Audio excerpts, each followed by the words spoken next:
دیوبندیت کا مطلب کیا ہے؟ دیوبندی نظریہ کا معنی کیا ہے؟ دیوبندی منہج کا معنی کیا ہے؟ یعنی اگر یہ بات نہیں سمجھ آئے گی تو نقصان یہ ہوگا جب بھی دو علماء جو دیوبندی کہلواتے ہیں یا دیوبند کی طرف نسبت کرتے ہیں ان کا اختلاف ہوگا تو آپ کہیں گے دیوبند آپس میں لڑ پڑا ہے، جی دیوبند کا اختلاف ہو گیا، دیوبند میں تو ٹکڑے ہو گئے۔ ایسا نہیں، یہ بات سمجھ لیں۔ دارالعلوم دیوبند کے پہلے سرپرست مفتی رشید احمد گنگوہی، دارالعلوم دیوبند کے بانی مولانا محمد قاسم نانوتوی، دارالعلوم دیوبند کے پہلے شاگرد پہلے صدر مدرس شیخ الہند مولانا محمود حسن، اور دارالعلوم دیوبند کے پہلے صدر مدرس مولانا محمود حسن کے براہ راست شاگرد حکیم الامت مولانا اشرف علی تھانوی، شیخ الاسلام سید حسین احمد مدنی، مفتی اعظم ہند مفتی کفایت اللہ دہلوی، بانی تبلیغی جماعت مولانا محمد الیاس کاندھلوی، خاتم المحدثین علامہ محمد انور شاہ کشمیری۔ یہ چند ایک میں نے نام لیے ہیں جو حضرت کے بلا واسطہ براہ راست شاگرد تھے۔ شیخ التفسیر علامہ شبیر احمد عثمانی، شیخ الحدیث علامہ ظفر احمد عثمانی۔ دیوبندیت کس کا نام ہے؟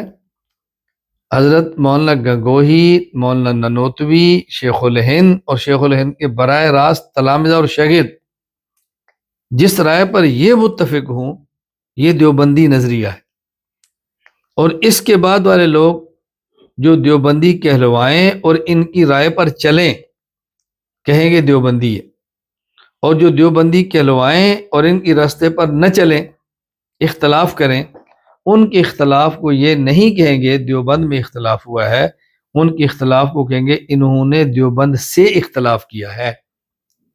دیوبند میں اختلاف اور بات ہے اور دیوبند سے اختلاف اور بات ہے۔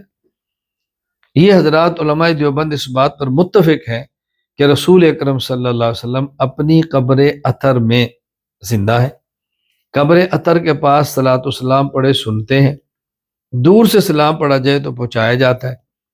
آج کے دور میں بعض ایسے افراد ایسی جماعتیں بن گئی ہیں جو خود کو دیوبندی کہتی ہیں، افراد خود کو دیوبندی کہتے ہیں لیکن اس عقیدے کا انکار کرتے ہیں۔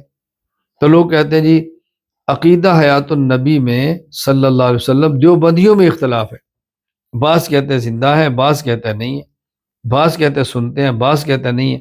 میں کہتا ہوں بات سنو، عقیدہ حیات النبی صلی اللہ علیہ وسلم میں دیوبندیوں میں اختلاف نہیں ہے، بلکہ جو حیات کا انکار کرتا ہے ان کا دیوبندیوں سے اختلاف ہے۔ دیوبند میں اختلاف ہونا اور بات ہے اور دیوبند سے اختلاف ہونا اور بات۔ میں سمجھانے کے لیے ایک مثال دے رہا ہوں، اس مثال کا معنی یہ نہیں کہ جو مثال میں تو اختلاف حیات اور ممات کی طرح نہیں، میں مثال سمجھانے کے لیے دے رہا ہوں۔ پوری دنیا کے مسلمانوں کا اتفاق ہے کہ حضور اکرم صلی اللہ علیہ وسلم آخری نبی ہے اور آپ کے بعد کسی قسم کا کوئی نبی پیدا نہیں ہوگا۔ اب قادیانی نے کہا کہ مرزا غلام احمد قادیانی نبی ہے۔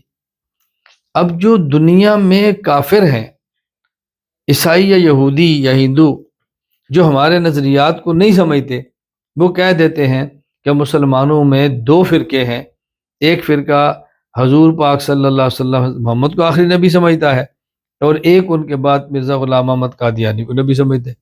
وہ دونوں کو مسلمان سمجھتے ہیں اور کہتے ہیں مسلمانوں میں اختلاف ہے۔ ہم کہتے ہیں پوری دنیا کے مسلمان متفق ہیں کہ حضور اکرم صلی اللہ علیہ وسلم آخری نبی ہے، آپ کے بعد کسی بھی قسم کا کوئی نبی پیدا نہیں ہو سکتا۔ یہ جو قادیانیوں نے کہا کہ مرزا غلام احمد قادیانی نبی ہے، ان کے اس عقیدے کو بیان کرنے کی وجہ سے یہ نہیں کہیں گے کہ ختم نبوت کے مسئلہ پہ مسلمانوں میں اختلاف ہے، یہ کہیں گے ختم نبوت کے مسئلے پہ قادیانیوں کا مسلمانوں سے اختلاف ہے۔ تو مسلمانوں میں اختلاف ہونا اور بات ہے اور مسلمانوں سے اختلاف ہونا اور بات ہے۔ دیوبندیوں میں اختلاف ہونا اور بات ہے اور دیوبندیوں سے اختلاف ہونا اور بات ہے۔ کتنی آسان سی بات۔